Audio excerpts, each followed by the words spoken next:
Hello दोस्तों, welcome back to my YouTube channel maths plaza. तो दोस्तों, आज मैं इस वीडियो में बिहार बोर्ड क्लास 9th इतिहास इकाई 2 इकाई को हम लोग चैप्टर भी कहते हैं, चैप्टर 2, जिसका नाम है अमेरिकी स्वतंत्रता संग्राम। इससे पहले जो है इस चैप्टर 2 का एक लेक्चर अपलोड हो चुका है और यह आज हमारा लेक्चर 2 है।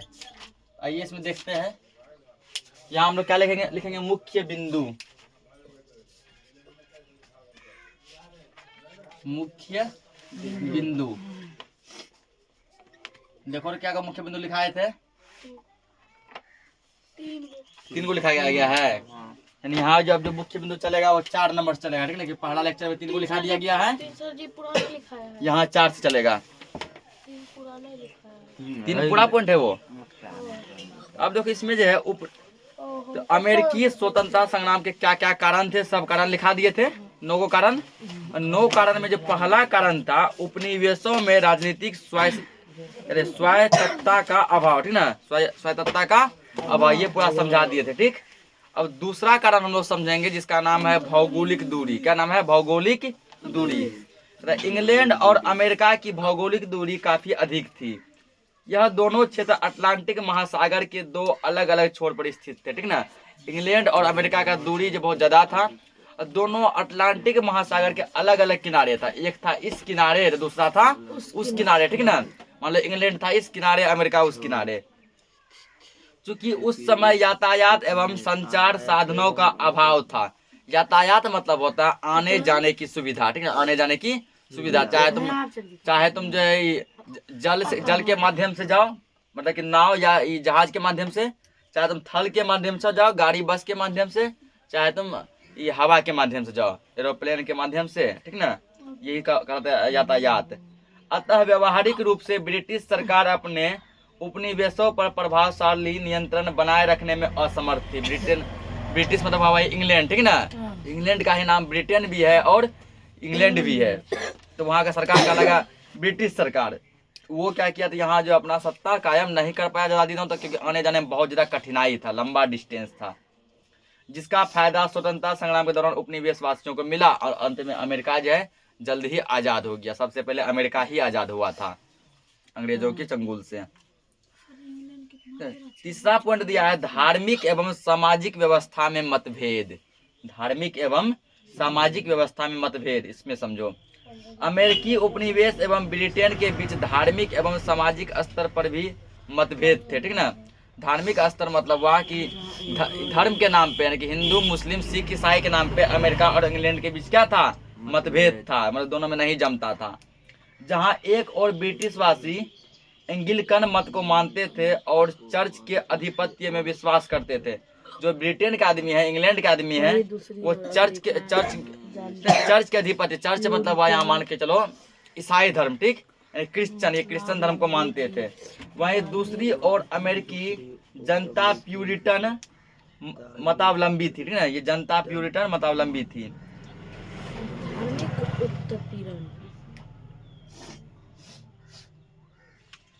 आगे देखो इसमें आगे इसमें समझेंगे।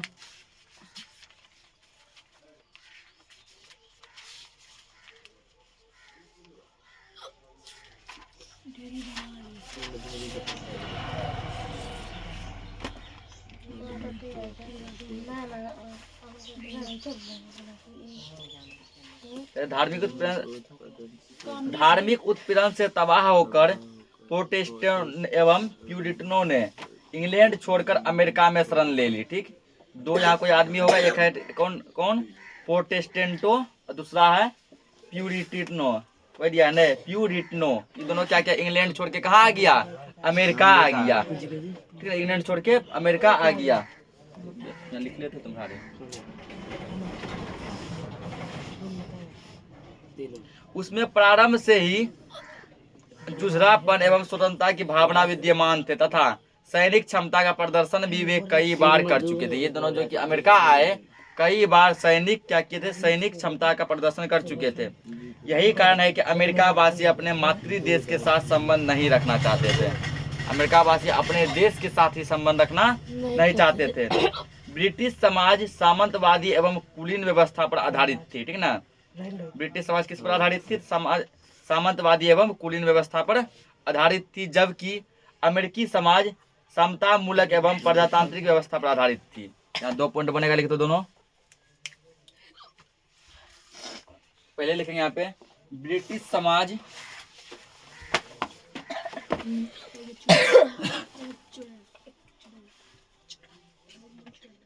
ब्रिटिश समाज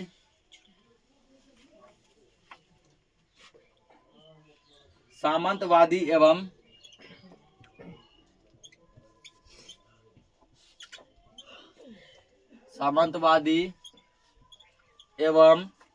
कुलीन व्यवस्था पर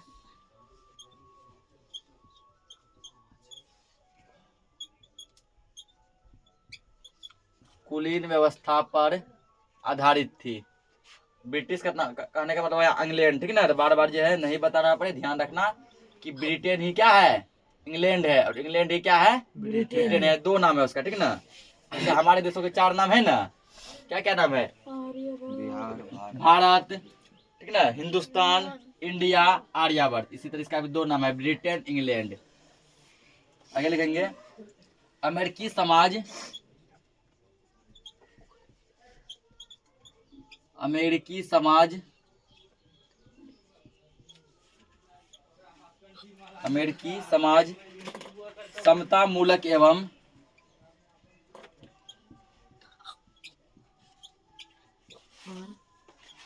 समता मूलक एवं प्रजातांत्रिक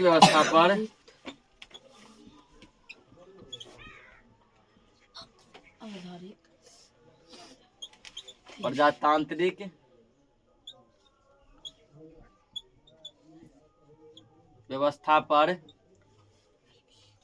आधारित था।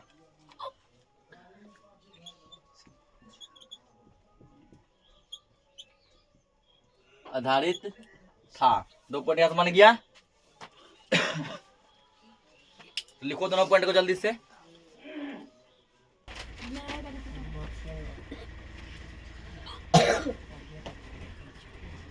अगला समझेंगे, ठीक ना। चौथा कारण है सप्तवर्षीय युद्ध का प्रभाव।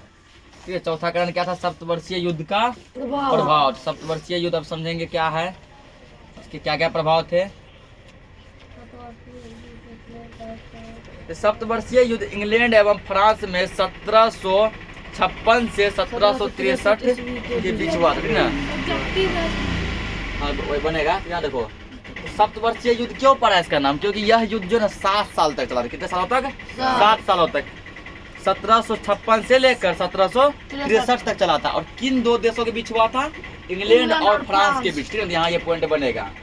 किसके किसके बीच हुआ था? इंग्लैंड और फ्रांस के बीच। ये शायद ऑब्जेक्टिव भी तुम लोग का पूछा है। देखेंगे सप्तवर्षीय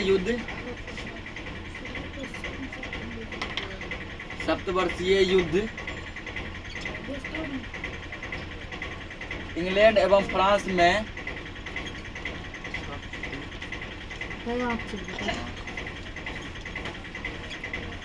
इंग्लैंड एवं फ्रांस में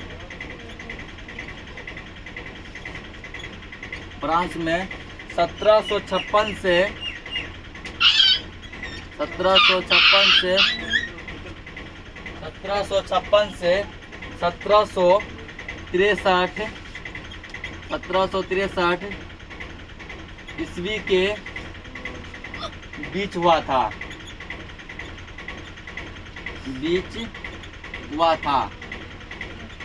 यहाँ देखो 2-3 टाइप का क्वेश्चन पूछेगा, ठीक ना। पहला पूछेगा सप्तवर्षीय युद्ध किन 2 देशों के बीच हुआ था? इंग्लैंड और फ्रांस के बीच। सप्तवर्षीय युद्ध कब से कब तक हुआ था? 1756 से 1763 तक हुआ था। सप्तवर्षीय युद्ध कितने सालों तक हुआ था? 7 साल तक। इसलिए इसका नाम पड़ा सप्तवर्षीय, ठीक ना। देखो यहाँ पर एक ऑब्जेक्टिव से पूछा है, 2 है। कहाँ है दोनों रे? यहाँ देखो सप्तवर्षीय युद्ध किन 2 देशों के बीच हुआ था? किसके किसके बीच हुआ था? इंग्लैंड और फ्रांस, ठीक ना। देखो यहाँ पे ब्रिटेन अमेरिका नहीं, ब्रिटेन कनाडा नहीं, हम क्या बताते हैं, बार बार हजार बार बोले हैं कि इंग्लैंड को ब्रिटेन भी कहते हैं। इंग्लैंड को क्या बोलते हैं? ब्रिटेन भी कहते हैं। देखो ऑप्शन नंबर गो में ब्रिटेन फ्रांस है ना। इंग्लैंड फ्रांस, इंग्लैंड का दूसरा नाम क्या है? ब्रिटेन। ब्रिटेन और फ्रांस के बीच हुआ था, इसका ऑप्शन सी हो जाएगा। गो नंबर।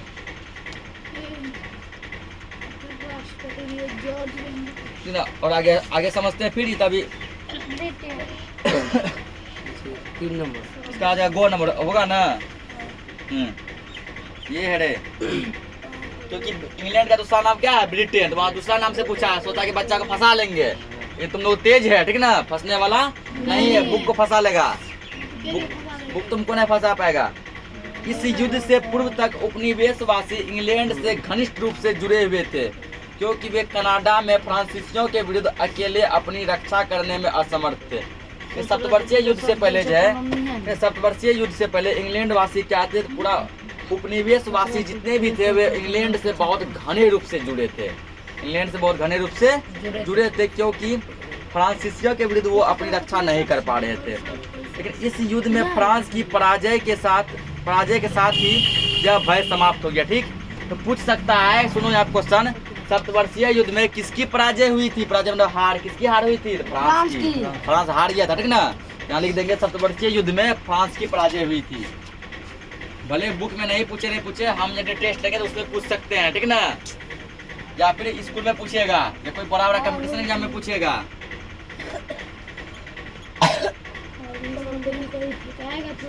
सप्तवर्षीय युद्ध में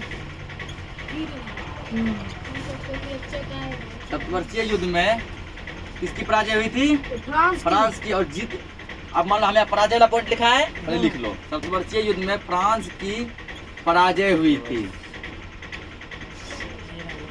पराजय हुई थी। पराजय का मतलब क्या था? हार की जीत। ठीक ना। हम यहाँ मतलब हार वाला पॉइंट लिखा है। मान लो तुमको टेस्ट में हम पूछ लिए या स्कूल में पूछ लिया, सप्तवर्षीय युद्ध में किसकी जीत हुई थी? तुम ध्यान रखना, दुए को देश था, एगो इंग्लैंड था, एगो फ्रांस था, ठीक ना। ये गो बार इंग्लैंड का नाम है ब्रिटेन, एगो इंग्लैंड था, कौन था? फ्रांस था। तो सर जी लिखा है कि सप्तवर्षीय युद्ध में फ्रांस की पराजय हुई, इसका मतलब फ्रांस हारा था। जीता क्या होगा? इंग्लैंड जीता होगा, ठीक ना। यदि पूछ दे किसकी जीत हुई थी, इंग्लैंड की जीत हुई थी और फ्रांस की हार हुई थी। अब उपनिवेशवासियों को एकमात्र लक्ष्य इंग्लैंड को बेदखल करना था। अब मात्र इसका एक ही लक्ष्य था उपनिवेशवासियों का, इंग्लैंड को बेदखल करना, यहाँ से भगा देना। इस युद्ध पर टिप्पणी करते हुए प्रोफेसर पोलार्ड ने कहा, फ्रांस की पराजय ने अमेरिका वासियों की स्वतंत्रता की इच्छा को भड़काया, ठीक ना। प्रोफेसर पोलार्ड क्या बोले थे? फ्रांस की पराजय ने अमेरिका वासियों की स्वतंत्रता की इच्छा को भड़काया।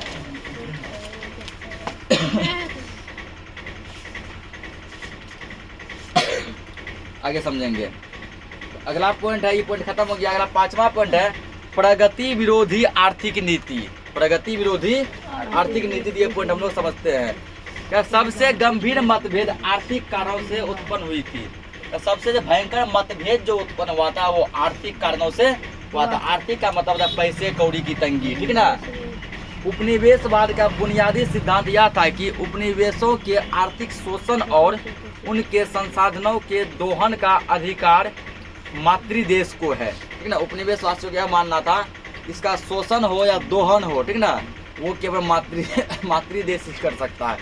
मातृदेश का मतलब हुआ जो उस देश का आदमी है वही कर सकता है, कोई बाहरी नहीं। दूसरी ओर उन्मुक्त व्यापार की धारणा विकसित हो रही थी, जिसमें राज्य द्वारा व्यापार को नियंत्रित करने का विरोध किया गया था। यह विरोध किया गया था कि कोई भी राज्य सरकार व्यापार का नियंत्रण नहीं करेगी, उसका नियंत्रण जो है आदमी ही करेगा। इस सिद्धांत के अनुसार उपनिवेशवासी अपने व्यापार एवं अन्य क्रियाकलापों में इंग्लैंड के हस्तक्षेप को नापसंद करते थे, ठीक ना। तो कोई तो अमेरिका के किसी भी काम में इंग्लैंड जो क्या करता था तो अपना दखल करता था, ठीक ना, दखल दे देता था। अमेरिका वासी इसको नापसंद करते थे, उसको यह काम बिल्कुल भी पसंद नहीं था कि काम है हमारा, आ जाता है कोई बाहर वाला, ठीक ना, यह उसको पसंद नहीं था। अतः उपनिवेशों में विकसित हो रहा मध्यम वर्ग इंग्लैंड के कुलीन वर्गीय शासन का अंत चाहता था। मध्यम वर्ग क्या चाहता था? तो कुलीन वर्ग के शासन का अंत चाहता था। अगला दिया है 6ठा पॉइंट, आपत्तिजनक कर। यहाँ कर का मतलब है टैक्स, ठीक ना। यहाँ क्या हुआ? टैक्स कि जनता पर जबरदस्ती जो टैक्स जो थोप दिया गया था उससे भी कुछ प्रभाव पड़ा। तो समझते हैं क्या प्रभाव पड़ा। सप्तवर्षीय युद्ध में इंग्लैंड की काफी आर्थिक क्षति हुई थी, ठीक है ना। क्षति दोनों का हुआ था, फ्रांस का भी और इंग्लैंड का भी। कि कोई भी युद्ध हो उसमें जो है ना करोड़ों अरबों रुपए खर्च होता है। बमबारी सब कुछ चलता है और एक एक बम समझो कितना मिसाइल सब कितना कराता है, बहुत खर्च होता है। तो इंग्लैंड का भी बहुत खर्च हुआ था, ये जीत तो गया, ये खर्च बहुत हुआ। अतः क्षतिपूर्ति हेतु तत्कालीन प्रधानमंत्री ग्रेनविले ने 1765 में स्टाम्प एक्ट पारित किया, जिसके अनुसार सभी अदालती का, पहले लिख लो आप, पॉइंट को बन रहा है, ठीक ना। स्टाम्प एक्ट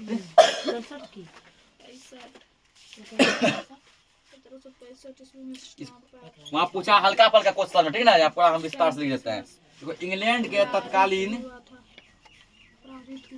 विकास 1765 हुआ। इंग्लैंड के तत्कालीन प्रधानमंत्री, तत्कालीन मतलब कुछ दिनों के लिए, ठीक ना, कुछ दिनों के लिए इसको बनाया गया था, बाद में लात मार के भगा दिया जाता। इंग्लैंड के तत्कालीन प्रधानमंत्री 1765 में बने। तत्कालीन प्रधानमंत्री क्या नाम था?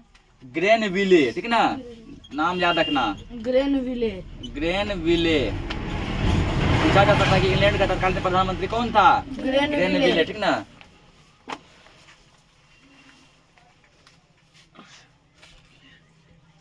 क्या इंग्लैंड के तत्कालीन प्रधानमंत्री ग्रेनविले ने 1765 ईस्वी में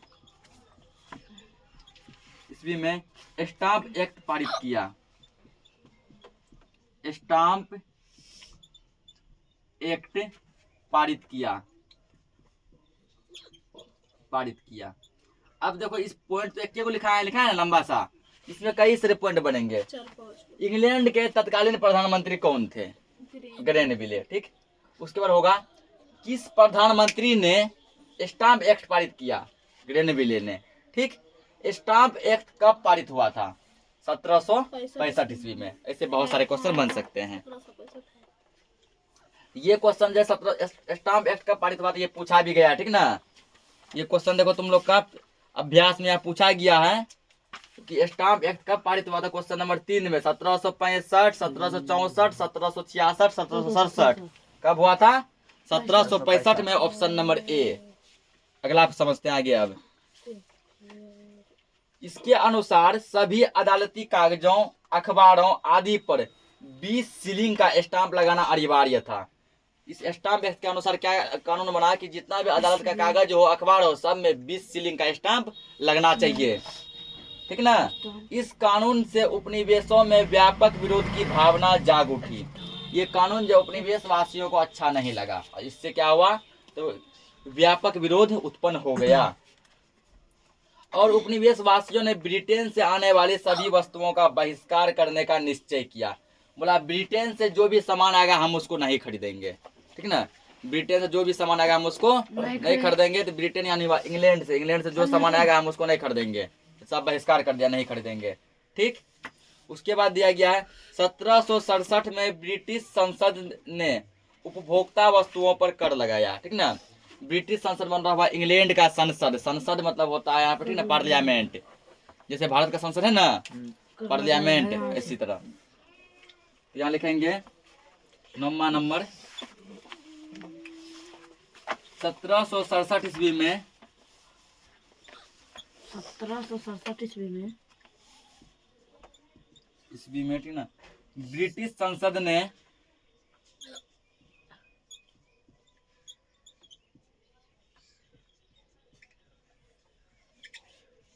संसद ने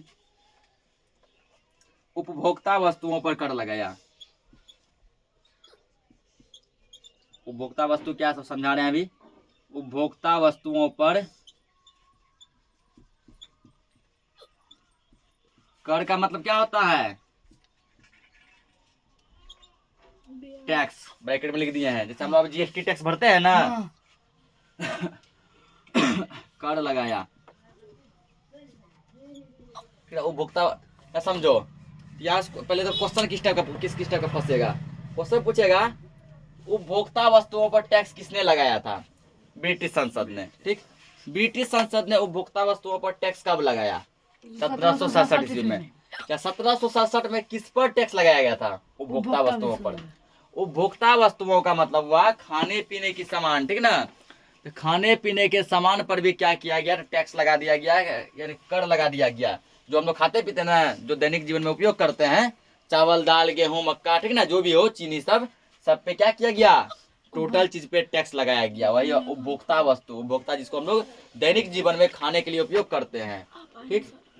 ये वस्तुएं ठीक ना। कागज, शीशा, जैसे देखो इसमें क्या क्या थी? कागज, शीशा, चाय एवं रोगन, चाय यानी चाय पत्ती, ठीक ना, ये सब पे लगाया गया था। उपनिवेश वासियों ने इन करों का व्यापक विरोध किया। बोला उपनिवेश वासी का हम ये कर नहीं मानेंगे, हम ये टैक्स नहीं मानेंगे, इस टैक्स को हटाया जाए। तथा सैमुअल एडम्स ने प्रतिनिधित्व नहीं तो सैमुअल एडम्स ने प्रतिनिधित्व नहीं तो नहीं का नारा दिया। कर नहीं का नारा दिया। सैमुअल एडम्स क्या किया था? बोले टैक्स के विरोध में एक नारा दिया, ब्रिटिश सरकार प्रतिनिधित्व नहीं तो कर नहीं, प्रतिनिधित्व नहीं तो कर नहीं, का ठीक ना। ऊपर लिख लिया होगा सब, हाँ सब लिख लिया होगा। सब तो 9 तक हो गया, ठीक ना। इसको मिटाते हैं, नीचे जगह नहीं है।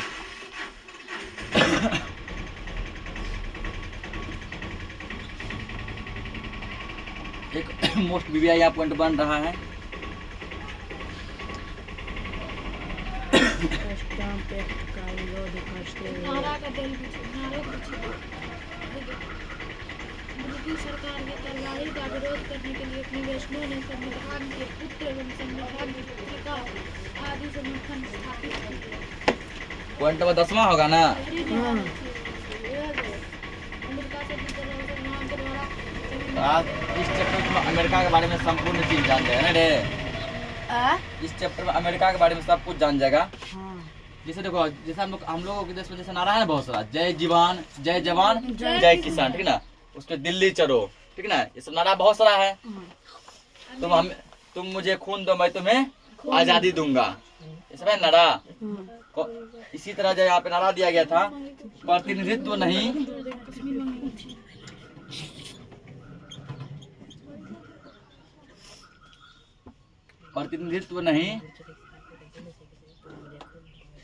तो प्रतिनिधित्व नहीं होगा ना, प्रतिनिधित्व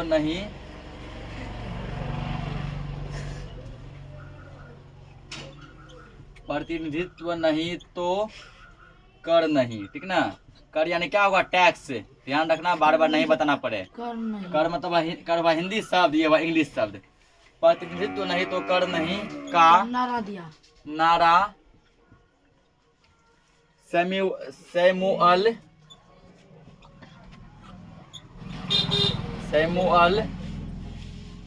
एडम्स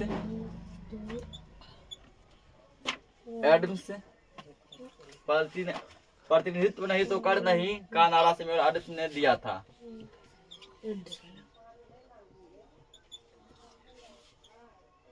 एडम्स तो पूछ सकता है, प्रतिनिधित्व नहीं तो कर नहीं का नारा किसने दिया था? सैमुअल एडम्स ने, ठीक। ब्रिटिश सरकार की कार्रवाई का विरोध करने के लिए उपनिवेश वासियों ने स्वाधीनता के पुत्र एवं स्वाधीनता की पुत्रियां आदि स्थापित की, ठीक ना। उपनिवेशवासी क्या किया? स्वाधीनता के पुत्र और पुत्रियां स्थापित की। 6वां पॉइंट भी खत्म। अब 7वां पॉइंट हम लोग समझेंगे, लेखकों एवं प्रचारकों की भूमिका। लेखकों एवं प्रचारकों की भूमिका, ठीक ना। तो ये समझते हैं क्या? स्वतंत्रता की भावना जागने में लेखकों एवं प्रचारकों की भूमिका अहम रही। कहने का मतलब कि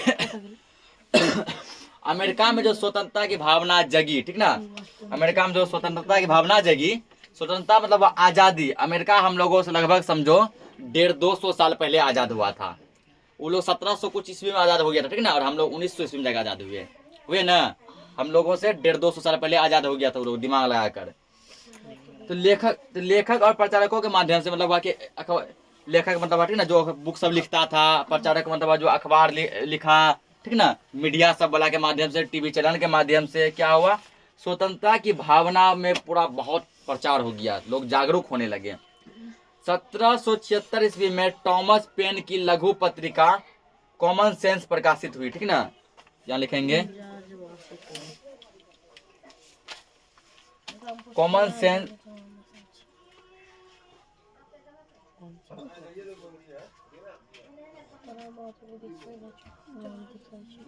1776 ईस्वी में 76 ईस्वी में कॉमन सेंस नामक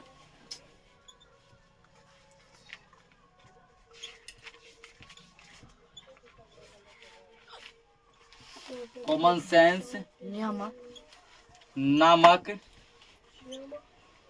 पत्रिका प्रकाशित हुई। पत्रिका का यहाँ मतलब होता है अखबार, ठीक ना। पत्रिका प्रकाशित हुई, प्रकाशित इसकी रचना किसने की थी? हुई, ठीक। उसके बाद एक पॉइंट यहाँ और बनेगा, ठीक ना। पहला क्या देखो, जैसे हम लोग अपने भारत में देखो अभी अखबार लेते हैं ना, अखबार क्या लेते हैं, हिंदुस्तान, दैनिक जागरण, दैनिक भास्कर, ये सब है ना। इसी तरह जो है यहाँ पे है क्या, तो कॉमन सेंस जो पत्रिका था, अखबार था, उसको प्रकाशित किया गया कब, तो 1776 ईस्वी में किया गया था, ठीक ना। 1776 ईस्वी में किया गया था। अगला होगा इसको प्रकाशित किसने किया था, ठीक ना। इसको प्रकाशित किसने किया था, यहाँ लिखेंगे कॉमन सेंस पत्रिका को ऐसे लिख दो, पहले नाम ही लिख दो, टॉमस पेन ने। टॉमस पेन ये आदमी का नाम है, ठीक ना। टॉमस पेन ने कॉमन सेंस, टॉमस पेन ने कॉमन सेंस पत्रिका का प्रतिपादन किया, यानी टॉमस पेन ने कॉमन सेंस पत्रिका को प्रकाशित किया,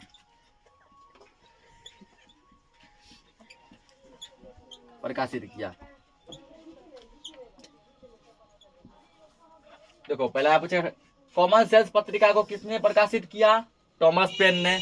कब प्रकाशित किया, 1776 ईस्वी में, ठीक। समझो आगे, ठीक ना। इसमें अत्यंत प्रभावशाली एवं उत्तेजक शैली में स्वतंत्रता की आवश्यकता पर बल दिया गया। इसमें वो सब बात लिखा गया था जिससे कि जनता जागरूक हो जाए, जनता क्या हो जाए, जागरूक हो जाए और आजादी पाने के लिए तिलमिला उठे कि हमको आजाद होना है, मतलब आजाद होना है, अंग्रेजों का गुलाम अब नहीं बन के रहना है। उसने राजतंत्र पर भी करारा प्रभाव दिया। थॉमस जेफरसन ने उपनिवेशवासियों के विद्रोह करने का अधिकार का समर्थन किया। थॉमस जेफरसन क्या किया, उपनिवेशवासियों का विरोध करना शुरू कर दिया, ठीक ना। उपनिवेशवासियों का विरोध करना शुरू कर दिया, उनकी बढ़ती हुई स्वतंत्रता की इच्छा को प्रोत्साहन दिया।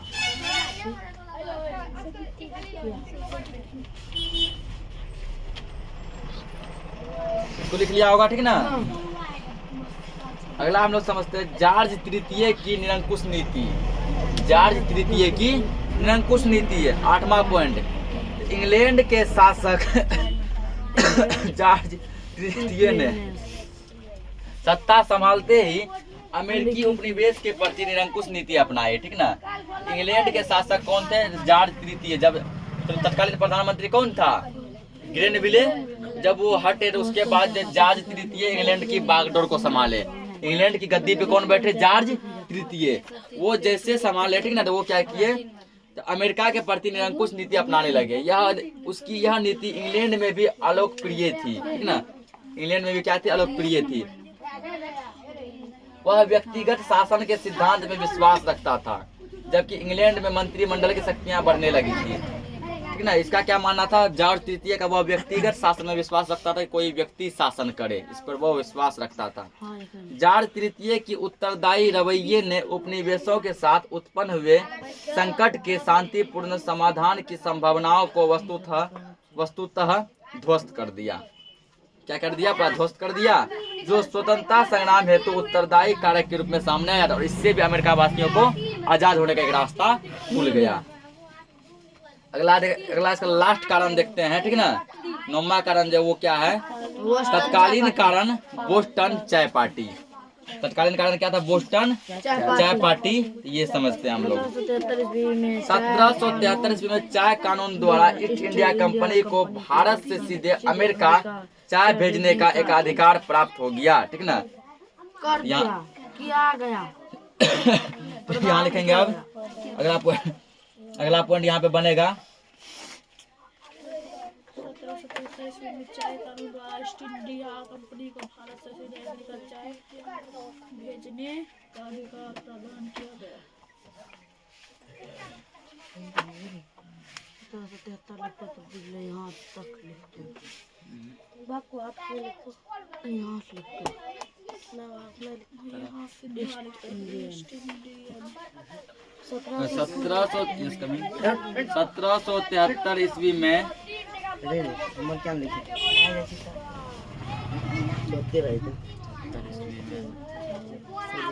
चाय कानून द्वारा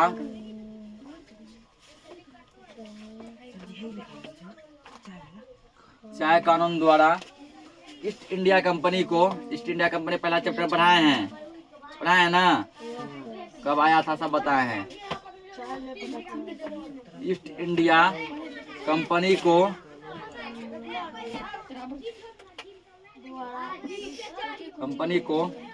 भारत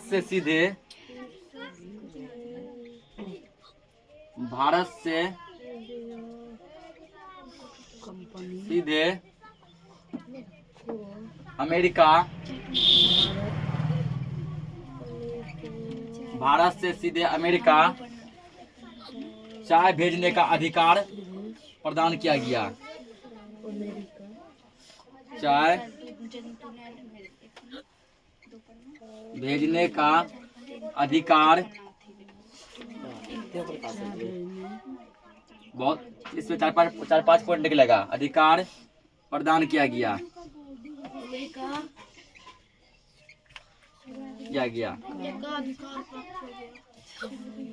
अब देखो तुम लोग को लेकर पहला चैप्टर में पढ़ाए हैं कि ईस्ट इंडिया कंपनी जो है ना, भारत कब आया था। ईस्ट इंडिया कंपनी पहले भारत आया था। कहाँ आया था?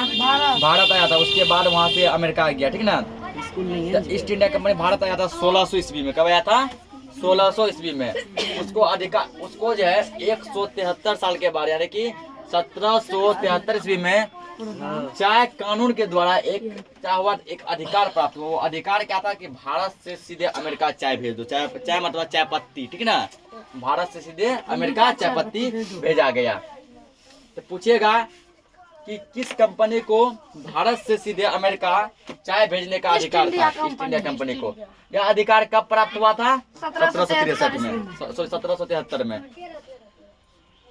जब चाय से लदा हुआ जहाज अमेरिका के बोस्टन बंदरगाह पर पहुंचा। देखो यहाँ पे तुम लोग बंदरगाह देख के नाम हो रहा होगा। ठीक ना?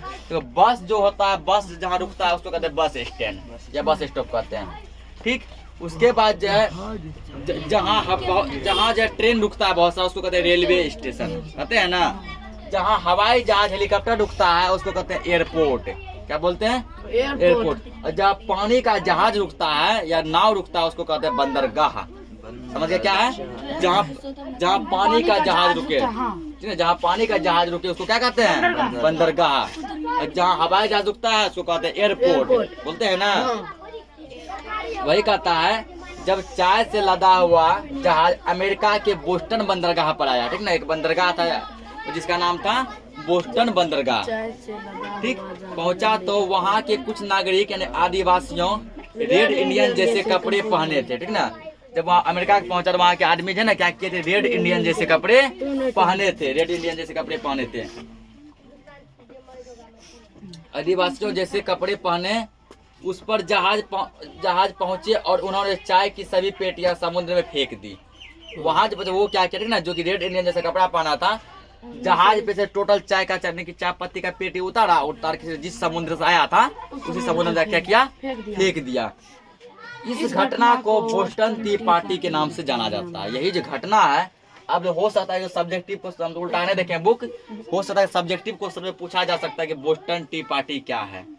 बोस्टन टी पार्टी क्या है? तो टी मतलब चाय, टी मतलब चाय, तो पूछ सकते हैं बोस्टन चाय पार्टी क्या है, ठीक ना। टी यदि कहीं लिखा तो कंफ्यूज नहीं होना, टी मतलब क्या होता है, तो पूछेगा बोस्टन चाय पार्टी क्या है, तो इसका सब्जेक्टिव क्वेश्चन क्या लिखेंगे कि जब चाय से लदा हुआ जहाज, ठीक ना, अमेरिका के बोस्टन बंदरगाह पर आया तो वहाँ के आदिवासियों ने चाय की पेटी को उठाकर, ठीक ना, वहाँ के आदिवासियों ने चाय की पेटी को उठाकर समुद्र में फेंक दिया। इस घटना को बोस्टन चाय पार्टी के नाम से जाना जाता है। याद हो गया आराम से। अतः ब्रिटिश सरकार ने बोस्टन बंदरगाह पर व्यापारिक प्रतिबंध लगा दिया। बोला अब जो इस बंदरगाह पे कोई सामान ना तो आएगा ना ही जाएगा, यहाँ पे प्रतिबंध लगा दिया गया, ठीक ना, मतलब कि रोक लगा दिया गया, ठीक। इस प्रकार अमेरिकी उपनिवेश को विद्रोह की आग में ढकेल दिया। अब अमेरिका वाले को और गुस्सा चढ़ गया कि ये बोस्टन के बंदरगाह मेरा है, तो ब्रिटेन का आदमी इंग्लैंड का आदमी कौन होता है इस पे क्या कहता है बंद करवाने वाला। अंततः 5 सितंबर 1774 को उपनिवेशों के प्रतिनिधियों का फिलाडेल्फिया शहर में एक महादेशी सम्मेलन आयोजित किया गया, ठीक ना। 5 सितंबर 1974 को क्या किया गया, 13 उपनिवेशों का एक महासम्मेलन आयोजित किया गया, जिसमें ब्रिटिश कानून का विरोध किया गया, ठीक ना, कि अब हमारे देश में ब्रिटेन का शासन नहीं चलेगा, इंग्लैंड का शासन नहीं चलेगा, विरोध किया गया। और 18 अप्रैल 1775 को ब्रिटिश सेना तथा उपनिवेश वासियों के बीच लेक्सिंगटन में प्रथम संघर्ष हुआ, ठीक ना।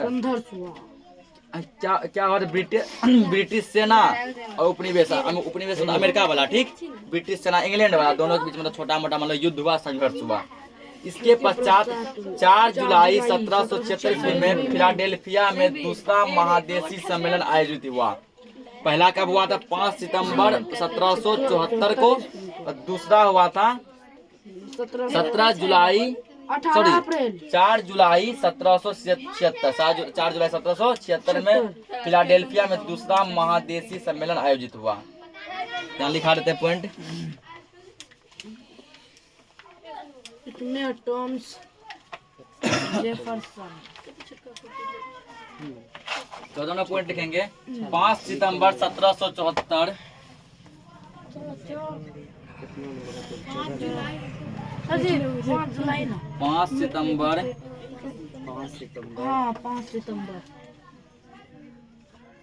1774 ईस्वी को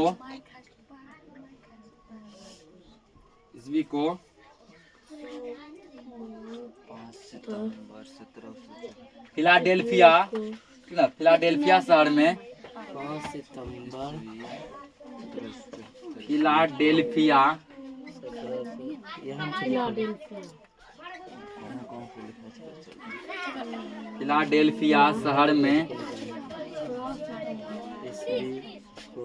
शहर में एक महादेशी सम्मेलन आयोजित किया गया।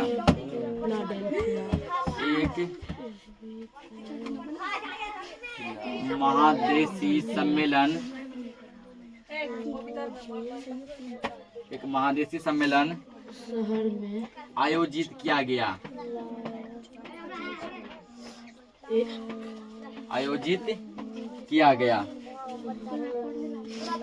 5 सितंबर 1774 ईस्वी को फिलाडेल्फिया शहर में पहला सम्मेलन कब हुआ था, 5 सितंबर 1774 को, ठीक ना। उसके बाद जो है इसका दूसरा भी लिखा देते हैं, महादेशी सम्मेलन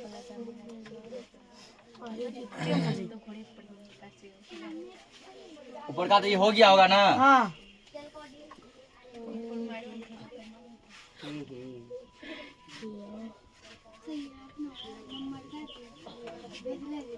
किया गया। तो पहला सम्मेलन कब हुआ था, 5 सितंबर 1774 को। तो दूसरा सम्मेलन भी लिख लो। 15 नंबर पॉइंट लिखेंगे यहाँ पे, 4 जुलाई 1776 को, या 2 साल बाद लगभग, 4 जुलाई 1776 को फिलाडेल्फिया में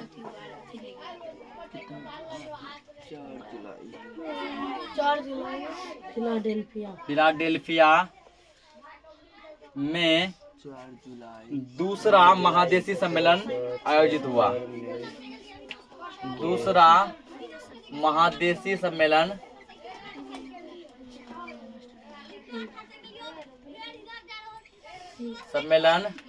आयोजित हुआ।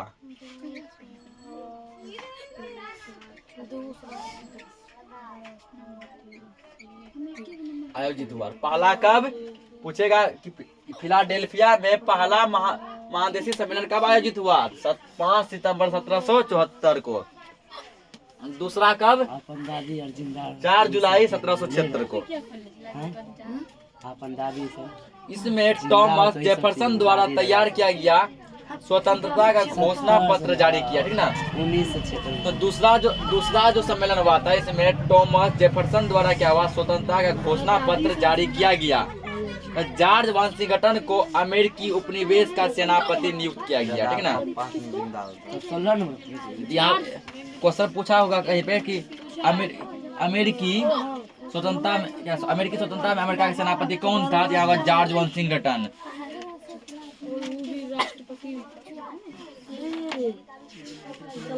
ऐना नहीं करिए तो 10 गो अंडा पैक करिए, 20 गो अंडा पैक करके दे। हल्ला मत करो, अब बस पॉइंट स्टॉप भी करने वाले हैं इसको। देखो यहाँ 16 नंबर पॉइंट है। बुलबुला सब हो गया है ना, बाद में इन्हें बोला नहीं हुआ। 16 नंबर को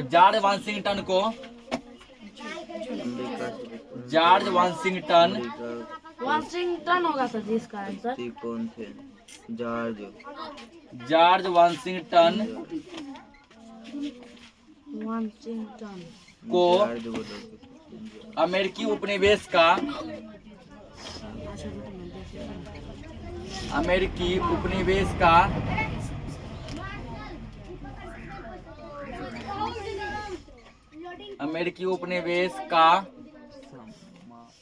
सेनापति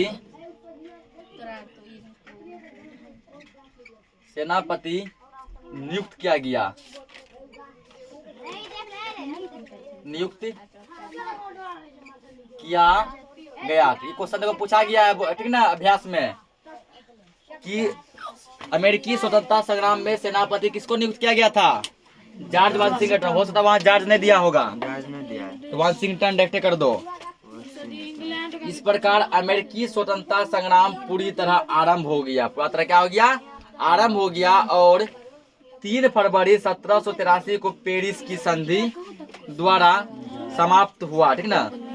तो पूछेगा पेरिस की संधि कब हुई थी? तो 3 फरवरी 1783 ईस्वी को। यहाँ लिखो, ठीक ना। 3 फरवरी एक जगह लाइन से पॉइंट निकाल रहे हैं ना।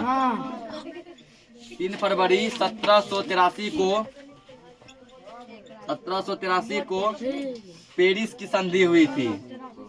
पेरिस की संधि पूछेगा पेरिस की संधि कब हुई थी?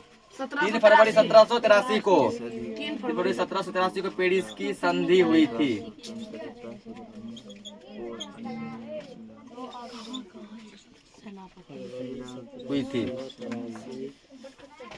और अंत 1787 में संविधान का निर्माण हुआ, जो 1789 में लागू हुआ, ठीक ना। पूछेगा अमेरिका में संविधान का निर्माण कब हुआ? निर्माण हुआ था 1787 ईस्वी में, ठीक ना। 1787 ईस्वी में अमेरिका में क्या हुआ था? संविधान बन गया था। क्या हो गया था? बन गया था। और 1789 ईस्वी में उसको लागू किया गया, ठीक ना। 1789 ईस्वी में क्या किया गया? उसको लागू किया गया। और जब संविधान लागू हो गया तो अमेरिका का राष्ट्रपति, ठीक ना, तो अमेरिका का राष्ट्रपति किसको बनाया गया? तो अमेरिका का राष्ट्रपति जो है वाशिंगटन को बनाया गया, जॉर्ज वाशिंगटन को बनाया गया, ठीक ना। यहाँ क्या है? 1787 में संविधान का निर्माण हुआ, जो 1789 ईस्वी में लागू हुआ, ठीक। किताबों में टिक यहाँ पूछ सकता है अमेरिकी संविधान कब लागू हुआ, ठीक ना। नीचे हो गया है ना, दोनों मिटा रहे हैं अब।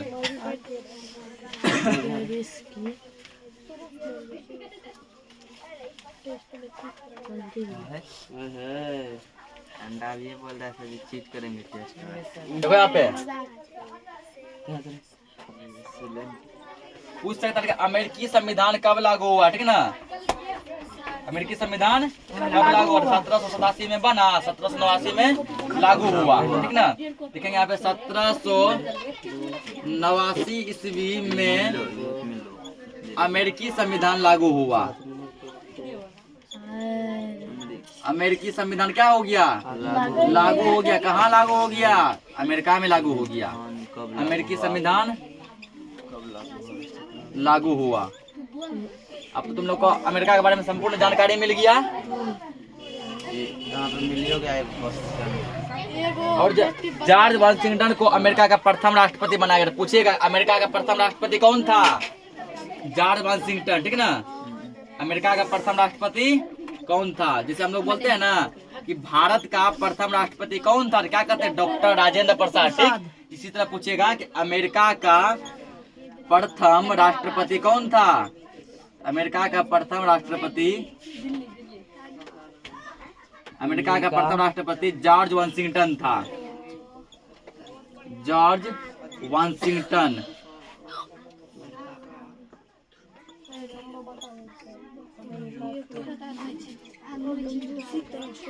जॉर्ज वाशिंगटन था, ठीक ना।